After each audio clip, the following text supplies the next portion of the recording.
Hi friends, നമസ്കാരം. നമ്മുടെ ഇഷ്ടവിശേഷങ്ങളായ ഗൗരി ശങ്കരത്തിൻ്റെ ഒരു അടിപൊളി വിശേഷമായിട്ടാണ് വന്നിരിക്കുന്നത്. അപ്പോൾ എല്ലാവർക്കും നല്ലൊരു ദിവസം ആശംസിച്ചുകൊണ്ട് തന്നെ നമുക്ക് വിശേഷത്തിലേക്ക് പോകാം.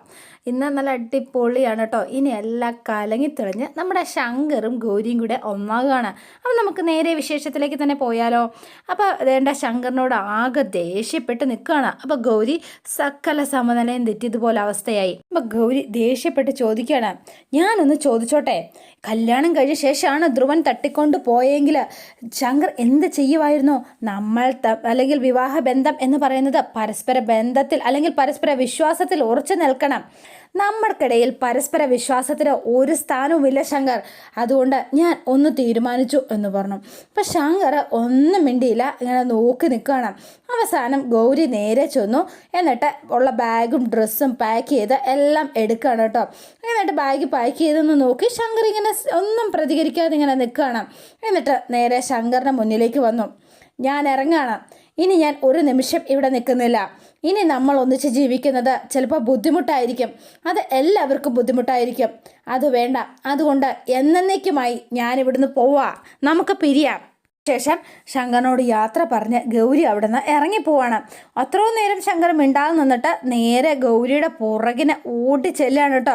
ഗൗരി, നിന്നോടല്ലേ അവിടെ നിൽക്കാൻ പറഞ്ഞത്, നിൽക്ക് ഗൗരി അവിടെ എന്ന് പറഞ്ഞു. അപ്പോൾ ഗൗരി കരഞ്ഞുകൊണ്ട് ഇറങ്ങുകയാണ് കേട്ടോ. നിൽക്ക്, നീ അവിടെ നിൽക്ക് എന്ന് പറഞ്ഞ് പിടിച്ചു നിർത്തി. നീ മര്യാദയ്ക്ക് നമ്മുടെ റൂമിലേക്ക് പോവാ. ഞാൻ പോവില്ല. നിന്നോടാണ് ഞാൻ പറയണത്, അനുസരിക്കട്ടോ. മര്യാദയ്ക്ക് റൂമിലേക്ക് പോ. എന്തിനാ ശങ്കർ തടയുന്നത്? ശങ്കറിന് എന്നെ ആവശ്യമില്ല, എന്നെ വിശ്വാസവും ഇല്ല. പിന്നെ ഞാൻ ഇവിടെ നിൽക്കുന്നത്? നമുക്ക് പിരിയാം എന്ന് പറഞ്ഞു. അപ്പോൾ വേഗം തന്നെ ചുണ്ടത്ത് കൈവച്ചു. ഇനി അങ്ങനെ ഒരു ആക്ക് മിണ്ടരുത് എന്നർത്ഥത്തിലാണ് ചുണ്ടത്ത് കൈവച്ചത്. അതിനുശേഷം ഗൗരി ഇങ്ങനെ മിണ്ടാതെ നിന്നു. ഗൗരിയുടെ കയ്യും പിടിച്ച് ശങ്കർ നേരെ റൂമിലേക്ക് പോവാണ്. അപ്പോൾ റൂമിൽ ചെന്നു റൂമിൻ്റെ വാതിൽ കുറ്റിയിട്ടു. കയ്യിലിരുന്ന ബാഗ് വാങ്ങിയിട്ട് ഒറ്റ ഏറ് വെച്ച് കൊടുത്തു. നീ പരസ്പര വിശ്വാസത്തെക്കുറിച്ച് വലിയ ഡയലോഗ് അടിച്ചല്ലോ. ദേ, ഈ റൂമിൽ ഈ ബെഡിൽ ഒരുമിച്ചകട്ടോ കിടന്നത്, തൊട്ടടുത്ത് കിടന്നിട്ടും മനസ്സുകൊണ്ട് വളരെ വളരെ ദൂരമായിരുന്നു. മനസ്സ് തുറന്ന് നീ എപ്പോഴെങ്കിലും എന്നോട് സംസാരിച്ചിട്ടുണ്ടോ? ഒരു ശത്രുവിനെ കാണുന്നത് പോലല്ലേ നീ എന്നെ കണ്ടുകൊണ്ടിരുന്നത്? നമ്മുടെ കല്യാണം കഴിഞ്ഞ ദിവസം, നമ്മുടെ ആദ്യ രാത്രി, ആ രാത്രി നീ മറന്നിട്ടില്ലല്ലോ അല്ലേ ഗൗരി? എന്താ ഞാൻ ചോദിച്ചത് നീ കേട്ടില്ലേ എന്ന് ചോദിച്ചു. എന്നിട്ട് ശങ്കർ അവിടെ ഇരുന്ന ഡ്രോ തുറന്നു കേട്ടോ. ഡ്രോ തുറന്നിട്ട് ഗൗരി ശങ്കറിനായിട്ട് കരുതിയിരുന്ന ആ ഒരു സമ്മാനം ഉണ്ടല്ലോ, കുറേ പേപ്പർ കട്ടിങ്, ആ പേപ്പർ കട്ടിങ് എടുത്ത് കാണിക്കാം. ഈ പേപ്പർ കട്ടിങ്ങുകൾ വെച്ച് നീ എന്നെ അഭിഷേകം ചെയ്യിപ്പിച്ചിട്ടാ നീ നിന്റെ പ്രതികാരം തുടങ്ങിയത്. ഓർക്കുന്നുണ്ടോ? നമ്മുടെ ആദ്യ രാത്രിയിൽ എൻ്റെ ഗൗരി, അതൊക്കെ മറക്കാൻ പറ്റുമോ അല്ല ഗൗരി? അപ്പം ശങ്കർ ഇത് സൂക്ഷിച്ചു വെച്ചിട്ടുണ്ടെന്ന് ഒരിക്കലും സ്വപ്നത്തിൽ പോലും ഗൗരി വിചാരിച്ചില്ല കേട്ടോ. അപ്പം ഇത് കണ്ടപ്പോൾ ഗൗരി ഒന്ന് ഞെട്ടിപ്പോയി. എന്നിട്ട് അതെടുത്ത് ഗൗരിയുടെ തലവഴി ഇട്ട് കൊടുക്കുകയാണ് ശങ്കർ. അപ്പോൾ ഗൗരി അനങ്ങാതെ അങ്ങനെ നിന്നു. ആദ്യത്തെ ദിവസം ശങ്കറിൻ്റെ തലവഴി ഗൗരി ഈ പേപ്പേഴ്സ് എല്ലാം ഇട്ട് കൊടുത്തിരുന്നു. അതങ്ങനെ ഓർത്തു കേട്ടോ വേഗം. എനിക്ക് നിന്നോട് ഭ്രാന്ത് പിടിച്ച സ്നേഹമായിരുന്നോ? പക്ഷേ നിനക്ക് തിരിച്ചോ? നീ പറയാം, നിൻ്റെ ഉള്ളിൽ മുഴുവൻ പ്രതികാരമായിരുന്നില്ലേ? പ്രതികാരം. എപ്പോഴെങ്കിലും നീ എന്നെ സ്നേഹിച്ചിട്ടുണ്ടോ? പറ ഗൗരി. ഇല്ലല്ലോ. അപ്പം പേപ്പർ വാരി എറിയാണ്.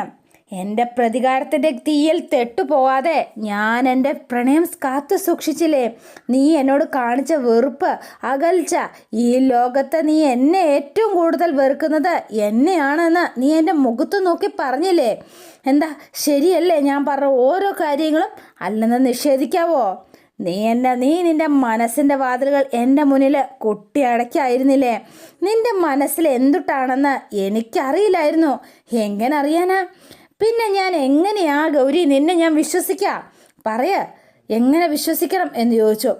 നിൻ്റെ സ്നേഹത്തിന് വേണ്ടിയിട്ട് യാചിച്ച് നിൻ്റെ പിന്നാലെ ഞാൻ നടന്നപ്പോഴും നീ എന്നെ പലപ്പോഴും അവഗണിച്ചു. ഒരിക്കലല്ല, പല തവണ. എന്നിട്ടും ഒരു ദേഷ്യവും കാണിക്കാതെ പിന്നെയും നിൻ്റെ പിന്നാലെ ഞാൻ വന്നില്ലേ? നിന്നെ ഞാൻ കുറ്റപ്പെടുത്തി പലതും പറഞ്ഞിട്ടുണ്ട്. പക്ഷേ ഈ വീട്ടിൽ ആരെങ്കിലും ഒരാൾ നിന്നെ കുറ്റപ്പെടുത്തി ഒരു വാക്ക് പറയാൻ ഞാൻ സമ്മതിച്ചിട്ടുണ്ടോ? ഇല്ലല്ലോ. പിന്നെ നിൻ്റെ കണ്ണൊന്ന് നിറയാനായിട്ട് ഞാൻ സമ്മതിച്ചിട്ടുണ്ടോ? നിന്നെ സങ്കടപ്പെടുത്തിയിട്ടുണ്ടോ? നീ ചിരിച്ച് നല്ല ഹാപ്പി ആയിട്ടിരിക്കുന്നത് വേണ്ടിയിട്ടല്ലേ ഞാൻ എന്നും ആഗ്രഹിച്ചത്? എന്നെ കൊണ്ട് പറ്റാവുന്ന രീതിയിൽ മനുഷ്യ സഹജമായിട്ട് ചെയ്യാവുന്ന കാര്യങ്ങളൊക്കെ ചെയ്ത് നിന്നെ ഞാൻ എപ്പോഴും പ്രൊട്ടക്റ്റ് ചെയ്തിട്ടേ ഉള്ളൂ. എന്താ ശരിയല്ലേ? നിന്റെ പേര് പറഞ്ഞ് എൻ്റെ അച്ഛൻ എന്നെ പലപ്പോഴും കളിയാക്കാറുണ്ട്. എനിക്കതൊന്നും ഫീൽ ചെയ്യാത്തത് കൊണ്ടൊന്നും അല്ല കേട്ടോ ഗൗരിയെ. നല്ലോണം വേദനിക്കും, ശരിക്കും വേദനിക്കും. കാരണം പറയുന്നതേ എൻ്റെ അച്ഛനാ, അപ്പോൾ എനിക്ക് വേദനിക്കും. പക്ഷെ ഞാൻ ആ വേദന മറക്കണത് ഗൗരി നിന്നെ ഞാൻ അത്രയും അധികം സ്നേഹിക്കുന്നത് കൊണ്ട് മാത്രമാണ് കേട്ടോ. അറിയാലോ നിനക്ക്. അപ്പോൾ ഗൗരിക്ക് ആകെ സങ്കടമായി ശങ്കർ പറഞ്ഞ വാക്ക് കേട്ട്. നിന്റെ മനസ്സിൽ എന്തൊട്ടാണെന്ന് എനിക്ക് അറിയില്ലായിരുന്നു സത്യത്തിൽ.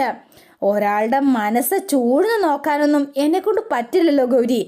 അയാൾ വാ തുറന്ന് പറഞ്ഞാലല്ലേ എനിക്കറിയാൻ പറ്റുള്ളൂ, അല്ലാതെ ഞാനെങ്ങനെ അറിയാനാ?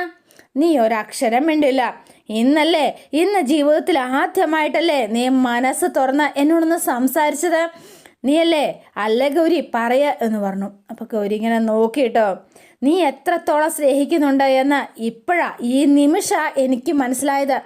ഈ സ്നേഹം എന്ന് പറയുന്ന സാധനം മനസ്സിനകത്ത് പുഴുങ്ങി വച്ചിരിക്കാനുള്ളതല്ല.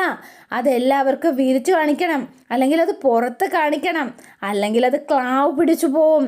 അല്ലെങ്കിൽ അതുകൊണ്ട് എന്താ? നീ കുറച്ചു മുന്നേ എന്നോട് പറഞ്ഞില്ലേ, അതുപോലെ ഒരിക്കൽ കൂടി പറയ് ഗൗരി. നീ എന്താ പറയാത്തത്? നിന്നെ നാവ് കൊണ്ട് എനിക്ക് പിന്നെയും പിന്നെയും അത് കേൾക്കണം ഗൗരി. പറ ഗൗരി എന്ന് പറഞ്ഞു.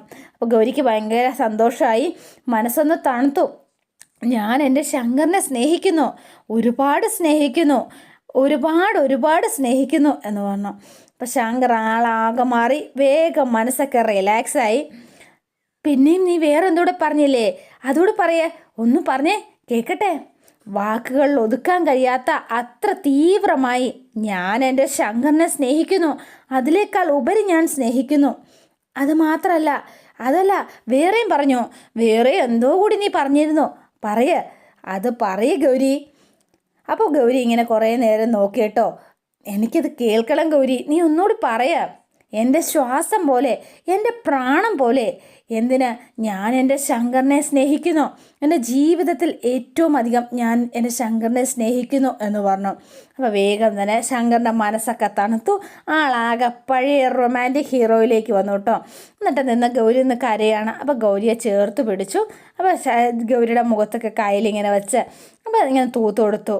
ഗൗരി, നീ കേട്ടിട്ടും എനിക്ക് മതിയാവണില്ല. നീ ഇത് 1000 തവണ പറ. നിന്റെ ശബ്ദം എൻ്റെ ഹൃദയത്തിൻ്റെ ഉള്ളിലേക്കാണ് കയറുന്നത്, അറിയോ നിനക്ക്? നിന്റെ സ്നേഹം അതെനിക്ക് ഇനിയും എൻ്റെ ജീവിതത്തിൽ വേണം. എനിക്കത് കേൾക്കണം ഗൗരി. നീ ഓരോ തവണയും ഇനിയും ഒരുപാട് തവണ നീ ഗൗരിയെ നെഞ്ചോട് ചേർത്ത് വെച്ചു കേട്ടോ. എന്നിട്ട് ശങ്കർ ഇങ്ങനെ ചേർത്ത് പിടിച്ചിട്ട് അപ്പോൾ ഗൗരി ഇങ്ങനെ നോക്കി കേട്ടോ. നീ പറഞ്ഞ ഗൗരിയെ ഒന്നുകൂടെ കേൾക്കട്ടെ. എൻ്റെ നിശ്വാസം പോലും ശങ്കറിനോടുള്ള എൻ്റെ പ്രണയമാണ്. ശങ്കർ അത് കേൾക്കുന്നില്ലേ എന്ന് ചോദിച്ചു. അപ്പോൾ ശങ്കർ ഇങ്ങനെ ചേർത്ത് കേട്ടോ. എന്നിട്ട് ശങ്കറിന് ഭയങ്കര ഹാപ്പി ആയി.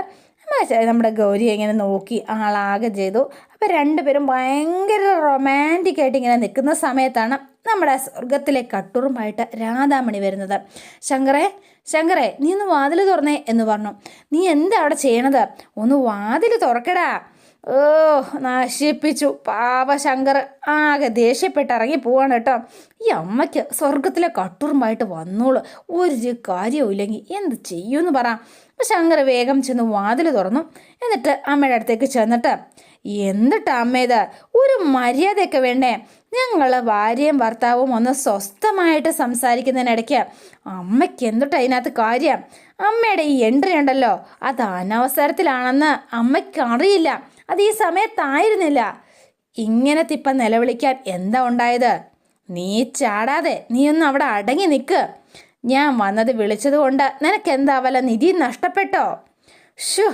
ഏത് നിധിയേക്കാളും വലിയ നിധിയാ എനിക്കിപ്പോൾ ജസ്റ്റ് മിസ്സായത്. അമ്മ ഇങ്ങനെ വിളിച്ചു കൂവാൻ എന്തിട്ടാ ഇവിടെ ഉണ്ടായത്? പറയമ്മേ. ഇവളോട് വേഗം കമലയുടെ റൂമിലേക്ക് ചെല്ലാൻ പറ. എന്താ കാര്യം? കമലയ്ക്ക് തീരെ സുഖമില്ല, അവൾക്ക് നിന്നെ കാണണമെന്നാണ് പറയണത്. ചെല്ലുന്നെങ്കിൽ ചെല്ല് എന്ന് പറഞ്ഞ് രാധാമണി അങ്ങ് പോയിട്ടോ. അപ്പോൾ ആകെ ടെൻഷനായി. കമലയിടത്തേക്ക് എന്താ പറ്റിയത് എന്നോർത്ത്. അപ്പോൾ കമല ആകെ തീരെ വയ്യാണ്ട് കിടപ്പായി കേട്ടോ. എന്തൊക്കെയോ പിച്ചും പേയും പറയുകയാണ്. അപ്പോൾ ഇടയ്ക്കിടയ്ക്ക് ഗൗരി ഗൗരി എന്ന് വിളിക്കുന്നു മാത്രമുണ്ട്. അപ്പോൾ രാധാമണി അവിടെ ചെന്നു. അപ്പോൾ ശേഖരൻ അവിടെ ഇരിപ്പുണ്ട്. അതെ, ഇവളുടെ നാവ് നമ്മളെ കുഴപ്പത്തിലാക്കുമെന്ന ശേഖര എനിക്ക് തോന്നുന്നത് എന്ന് രാധാമണി ഇങ്ങനെ പറയാ. ഗൗരി ഗൗരി മന്ത്രം പോലെ അവളിത് പറഞ്ഞുകൊണ്ടിരിക്കുക. നീ അതൊന്ന് നിർത്ത് കമലെ എന്ന് പറയുന്നുണ്ട്. പക്ഷേങ്കിൽ എന്താ പറയുക, ഒരു ബോധമില്ലാത്തതുപോലെയാണ് കമലയുടെ കിടപ്പ്. എന്നിട്ട് കമലയുടെ ഇങ്ങനെ പറഞ്ഞുകൊണ്ടേയിരിക്കുകയാണ് ഗൗരി ഗൗരി എന്ന്. അപ്പോൾ ഗൗരിയും ശങ്കറൂടെ നേരെ റൂമിലേക്ക് എത്തി. അപ്പോൾ ഓടി ചെന്നു. എന്നിട്ട് കമലയുടെ അടുത്തേക്ക് ഇരുന്നു കേട്ടോ. കമലടത്തേക്ക് എന്താ പറ്റിയത്? എന്താ സംഭവിച്ചത്? നല്ല ചൂടുണ്ടല്ലോ, നമുക്ക് ഹോസ്പിറ്റലിൽ കൊണ്ടുപോവാം. ശേഖരേട്ടാ, നമുക്കിപ്പോൾ തന്നെ ഇറങ്ങാം എന്ന് ശങ്കർ പറയാ. വേണ്ട, ഹോസ്പിറ്റലൊന്നും കൊണ്ടുപോകണ്ട, ഡോക്ടറെ വിളിച്ചിട്ടുണ്ട്, ഇപ്പോൾ വരും. അമ്മേ, നമ്മുടെ കമലയിടത്തേക്ക് ഒരു കുഴപ്പമുണ്ടായിരുന്നില്ലല്ലോ, പിന്നെന്താ? എന്തോ കണ്ട് പേടിച്ചതാണെന്നാ തോന്നുന്നത് എന്ന് പറഞ്ഞു. അപ്പോൾ വീണ്ടും ഗൗരി എന്ന് വിളിച്ചു. കമലയിടത്തി ഗൗരി ഗൗരി എന്ന് വിളിച്ച് വീണ്ടും കൈ പിടിക്കുക. നീ എത്രയും വേഗം ഇവിടുന്ന് രക്ഷപ്പെട്ടോ എന്ന് ഉടനെ കമല പറയുകയാണ്. രക്ഷപ്പെടാനോ? എന്താ കമലയിടത്തി ഇങ്ങനെ പറയണത്? എന്ത് പറ്റി കമലയിടത്തിക്ക്? അതെന്താ അങ്ങനെ പറയണത് എന്ന് ചോദിച്ചു. നീ വേഗം ഇവിടുന്ന് പൊയ്ക്കോ ഗൗരി, നീ ഇവിടെ നിൽക്കരുതേ, അല്ലെങ്കിൽ നിന്റെ ജീവൻ ആപത്താ. നീ വേഗം ഇവിടുന്ന് രക്ഷപ്പെടാം. അപ്പം ഇങ്ങനെ പാതി മയക്കത്തിലാണ് കമല ഈ പറയണത്.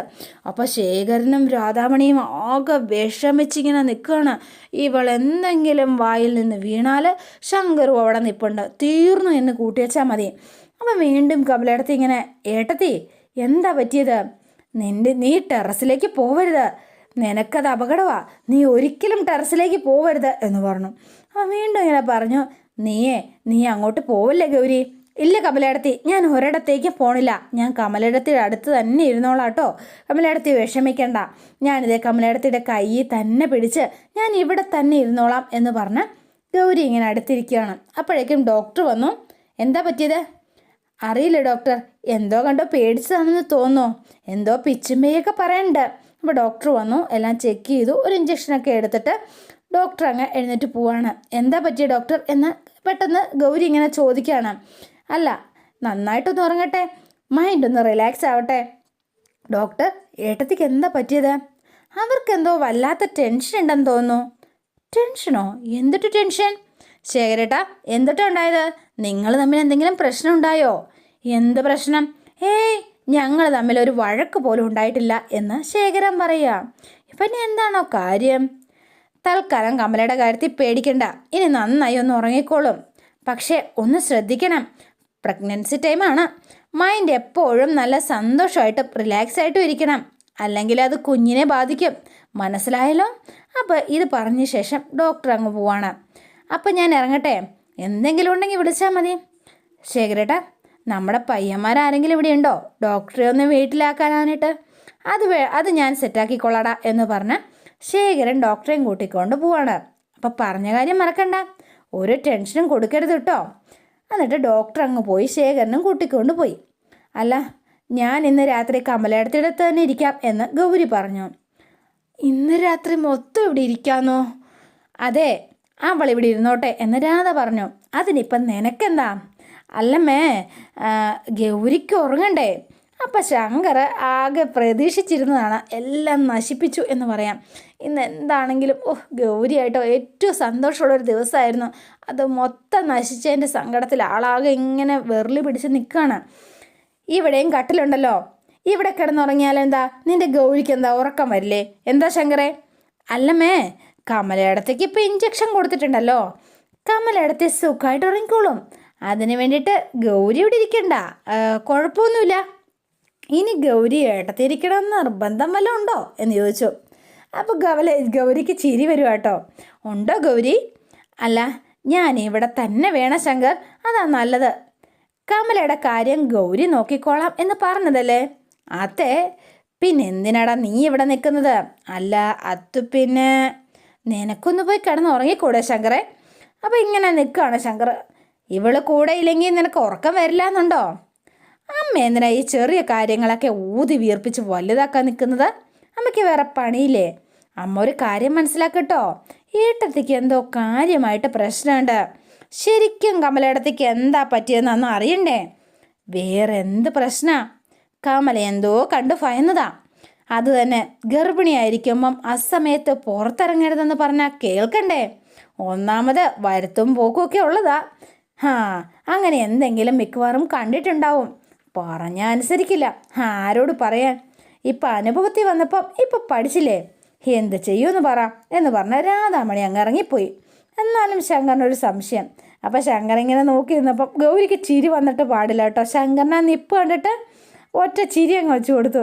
അപ്പോൾ ശങ്കർ ഇങ്ങനെ നോക്കിയിട്ട് ആകെ പെട്ടുപോയി. ഇനിയിപ്പോൾ എന്താ ചെയ്യുക? ഗൗരി ഇവിടെയും ആയിപ്പോയി. ഇന്ന് ആകെ പ്രതീക്ഷിച്ചതാണ്, എല്ലാം നശിപ്പിച്ചു കമലയിടത്തി. അപ്പോൾ പിന്നെ കാണുന്നത് നമ്മുടെ മഹാദേവനെയും രാധാമണിനെയും ശേഖരനെയാണ്. എടാ ശേഖര, ആകെ പേടിച്ച് വരണ്ട 3 പേരും ഇങ്ങനെ നിൽക്കുകയാണ്. എടാ കമല ഇനി എന്തൊട്ടൊക്കെയാണ് വിളിച്ചു പറയണത്? നമ്മൾ വേലക്കാരിയോട് ഗൗരിയെ ഷോക്കടിപ്പിച്ച് കൊല്ലുന്ന കാര്യം പറയണത് കമല കേട്ടു. അത് കേട്ടപ്പോൾ തന്നെ നിന്റെ ഭാര്യയുടെ ബോധം പോയി. ഇനി ഗൗരിയെ കൊല്ലാൻ പോകുന്നു എന്നറിയുമ്പോൾ നിന്റെ ഭാര്യ എന്തൊട്ടൊക്കെ ആയിരിക്കും കാട്ടിക്കൂട്ടുക. അച്ഛൻ പേടിക്കണ്ട കേട്ടോ. അവളുടെ നാവടക്കാൻ എനിക്കറിയാം. ഇല്ലെങ്കിൽ ഞാൻ അവളുടെ നാവ് പിഴുതെറിയും. നിനക്ക് എന്തൊട്ടാ പ്രാന്താണോ? അവളുടെ വയറ്റിലേ എൻ്റെ പേരക്കുട്ടിയുണ്ട്, എൻ്റെ ആദ്യത്തെ പേരക്കുട്ടി. ഡാ ശേഖര, ദേ കമലയുടെ ആ കിടപ്പ് കണ്ടിട്ടേ എനിക്ക് ചെറിയ ടെൻഷനും പേടിയൊക്കെ ഉണ്ട് കേട്ടോ. അവളുടെ വയറ്റിലുള്ള പേരക്കുട്ടിക്ക് എന്തെങ്കിലും കുഴപ്പമുണ്ടാവുമോടാ? ഇല്ലച്ചാ, ഒരു കുഴപ്പമുണ്ടാവില്ല. ധൈര്യമായിട്ടിരിക്കുക. ഗൗരിയോടെ ഇനി അവൾ എന്തൊട്ടെങ്കിലും വിളമ്പുവോ? എനിക്കും അങ്ങനൊരു പേടിയില്ലാതില്ല എന്ന് രാധാമണി ഇങ്ങനെ പറയാ. നമ്മുടെ എല്ലാ സീക്രട്ടൊന്നും കമല ഗൗരിയോട് പറയില്ല. അവൾക്ക് എങ്ങനെ അത്രയ്ക്ക് എന്നെ പേടിയുണ്ട്. നമ്മൾ ഗൗരിയെ പെട്രോൾ ഒഴിച്ചും പിന്നെ ഷോക്കടിപ്പിച്ച് കൊല്ലാൻ നോക്കിയതും ഒക്കെ എല്ലാം തന്നെ ഗൗരി ഒന്നും ഇതുവരെ അറിഞ്ഞിട്ടില്ല. പക്ഷേ ഇതിനെക്കുറിച്ച് എന്തെങ്കിലും ഒരു സൂചന ഗൗരിക്ക് കിട്ടിയാൽ അതോടെ നമുക്ക് ശങ്കറിനെ എന്നേക്കുമായിട്ട് നഷ്ടപ്പെടും. കമല ഒരക്ഷരവും പറയില്ലമ്മേ. വെറുതെ അമ്മ അതോർത്ത് പേടിക്കേണ്ട ആവശ്യമില്ല. എടാ കമല വാ തുറക്കാണ്ട് നമ്മൾ ചെയ്ത കാര്യങ്ങളൊക്കെ പിന്നെ ഗൗരി എങ്ങനെ അറിയാനാ? ഒരു വഴിയില്ല. അവക്കെന്താ വല്ല ദിവ്യദൃഷ്ടി ഉണ്ടോ എന്ന് ചോദിച്ചു. ഓരോ തവണയും നമ്മൾ അവൾക്ക് വേണ്ടി കുരുക്കുണ്ടാക്കും. പക്ഷെ എങ്ങനെയെങ്കിലും അവൾ അതിൽ നിന്ന് രക്ഷപ്പെടുകയും ചെയ്യും. എടി രാധേ, നീ നോക്കിക്കോ. ഗൗരി ഉണ്ടല്ലോ, ഇനി അധികം നാൾ ഈ ചാരങ്ങാട്ട് വീട്ടിലെ മരുമോളായിട്ട് എൻ്റെ കുട്ടിശങ്കറിൻ്റെ പെണ്ണായിട്ട് എന്താണെങ്കിലും വാഴില്ല. അത് ഞാൻ തീരുമാനിച്ചു. അവളെ ഇവിടെ ഞാൻ വാഴിക്കില്ല.